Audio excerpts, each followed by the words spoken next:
What does not have value in the eyes of God must lose value in your eyes.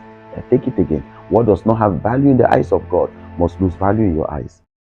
Some time ago, I spoke about intimacy with God, and I took time to explain that intimacy with God is not a product of the charisma, the tears, the passion, the energy in the place of prayer, but it has its primary bearing on your transformation, where you pray and how you pray. When God finds in you a man who is ready to buy his mindset and make it his own, then intimacy will come natural.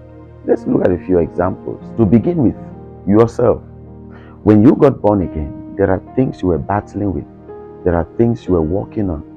There are tendencies that you are still trying to curb. You are still trying to gain total victory over. But in this process of time till now, some of us in the faith 10 years, 20 years, 30 years, in this process of time, God, number one, has given you his Holy Spirit.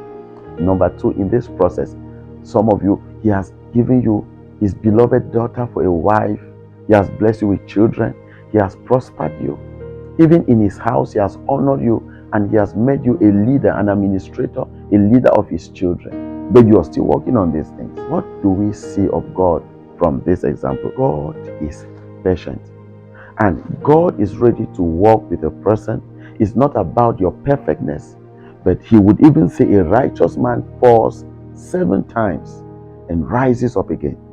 It's not about perfectness. It's about the readiness to embrace the divine nature, that transformation. If you would then disciple somebody, if you would lead somebody in the way of the Lord, and this person has a shortcoming that they keep finding themselves in, and this goes on and on. Sometimes I've heard people say, no, I'm done with that brother. I cannot help him. He knows what he's doing.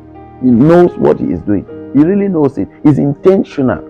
I cannot help him anymore. I said, well, you must consider the ways of God and tell yourself, yes, humanly speaking, this makes a lot of sense. It makes total sense what you're saying. He knows what he's doing. But remember, while we were yet sinners, Christ died for us. You yourself in that process, all you've always needed to do is to acknowledge that there is a flaw, there is a tendency of doing something wrong in your life, and you admit it, and God is ready to stay with you and journey with you. Some points in time, his response might even change. Like Bible will tell us that quench not the spirit, to let us understand that the spirit can be quenched in this process. Yes, you can respond in different ways, but never to say that person can never change.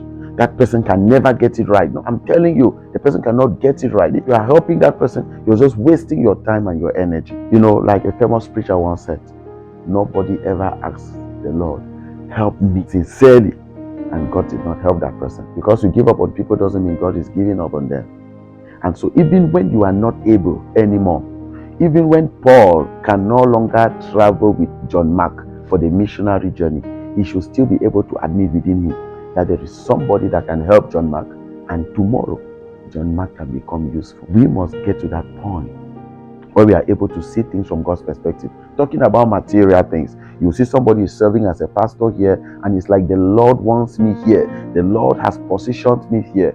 And before you know it, he plays American lottery, and he tells you, off to America, I'm off to South Africa, I'm off to greener pastures. You realize that it's like the things of this world. You know, Bible says that the sons of God are led by the Spirit. It's like opportunities and open doors are determining the direction of some of us. We must get to a place where we see things the way he sees. What does not have value in the eyes of God must lose value in your eyes. Take it again. What does not have value in the eyes of God must lose value in your eyes. When God finds in you that person he can share a common mindset, common perspective, a common thought and opinion, then intimacy will come natural, and it will then produce the other aspects: intense prayer, fellowship, and the supernatural manifestation in your place of prayer will become natural. Take this challenge. You can make it. Embrace transformation.